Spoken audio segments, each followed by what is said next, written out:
Okay, those curveballs just keep on coming, and this time the University of Texas is making breaking news. They are going back to reinstating testing as well as a few other distinctions, but I have always said it.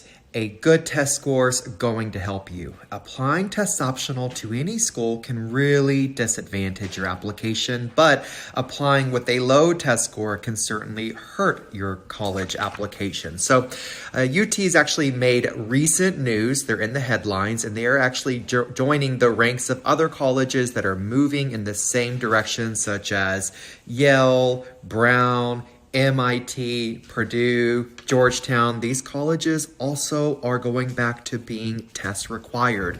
But it's interesting, one of the philosophy behind the University of Texas reasoning for this, they're actually admitting, first university to actually admit, that they noticed that the students that were applying to the University of Texas test optionally actually did not fare as well as those that were screened with test scores. What I mean by this is the University of Texas really has struggled to identify students who really need support services and placement as well of what major is the right major for these students. You have to understand and remind yourself, state law here in Texas, the auto admit, that the University of Texas must admit 75% of their incoming class have to be from the top 6% of their high school. How many people in the top 6% of their university high school have a 4.0? How many students from their high school have a 4.0? Those in the top 6%, they all look the same. This is called grade inflation, folks. And so taking these standardized tests and it really can highlight strengths, weaknesses, and opportunities. But there's also reason to believe, and Brown came out with this, that they said that there was a lot of students from marginalized groups, disadvantaged groups that applied to their university that they may have admitted, but they didn't submit test scores. A lot of universities are test biased, meaning that while they may have been test optional, they really wanted these test scores. So, this is all more of the same, especially with those super competitive majors out there, computer science, business, engineering, and things of the like. But I think that this is really going to help those that are not considered auto-admit. Think about this. Those that are outside the top 6% of their high school class, now they have an opportunity. Everybody is going to have to submit those test scores, including those that are in the top 6% of their high school class. Those folks that were completely throwing the exam because they had an ego, they knew the University of Texas was going to admit them. Now they have to show those playing cards. Everybody, once again, has to really work hard.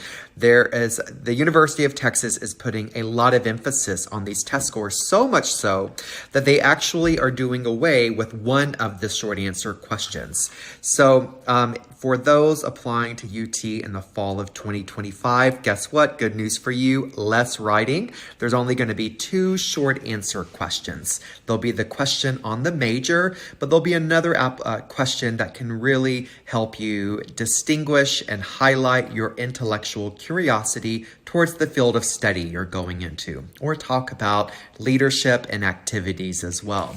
So 2 big changes. There's a few more. Hang with me. Those tests are required for UT. Also, UT is going to only have 2 as opposed to 3 short answer questions. All the more reason that you need to understand stats matter even with testing. And they're also going to modify that main essay. Now, I don't have this confirmed yet. I'm still waiting to hear from the University of Texas, but I'm hearing that UT will now take the prompt number 7 from the common application, which is essentially use an essay of your choice. So what that means is the University of Texas will now take the main essay that you are writing for any of the other colleges. There's no need to write a separate main essay for UT or the other schools. Now that's not confirmed yet, so hang tight with me on that. But this is, awesome because a lot of students really struggled with working on 2 separate essays as well. So you don't have to do that, thankfully. Letters of recommendation. This is going to be a big one. Guess what? Good news for those teachers and counselors out there, because the University of Texas now really wants those recommenders to be from outside of the high school. This is good for students that are doing research opportunities, participating in competitive internship opportunities, working while they're in school. They now get to use those recommenders versus the 2 teacher recommenders that they have been. But there's always a caveat, right? Careful here, because it can be really difficult asking somebody outside of your high school to work on these letters of recommendation. You need to make sure those letters are getting across the finish line. Lastly, last big change for UT, early action is a thing now. Years past, they had a priority and a regular deadline. Now they are introducing early action for the University of Texas. And what this basically means is if you apply by October the 15th, you're just going to hear back by January the 15th. All right, it's maybe half a month sooner than what you normally would have heard back from. So this isn't necessarily a big deal. You will hear back 15 days earlier than you would have heard back from. But I also want to let you guys know, for those that follow us and read lots of blogs, a lot of colleges, it's important to note that a lot of colleges that have early action also have rolling admissions. This is not necessarily the case for the University of Texas. So just because you apply by 10/15 early action is not going to mean that you're going to get a bump in that application process. The University of Texas does not do rolling admissions. They do not do demonstrating interest either, but they want those test scores, and your writing is important, and also the expanded resume. Hope this was helpful. Make sure that you follow our college planning webinar series currently taking place.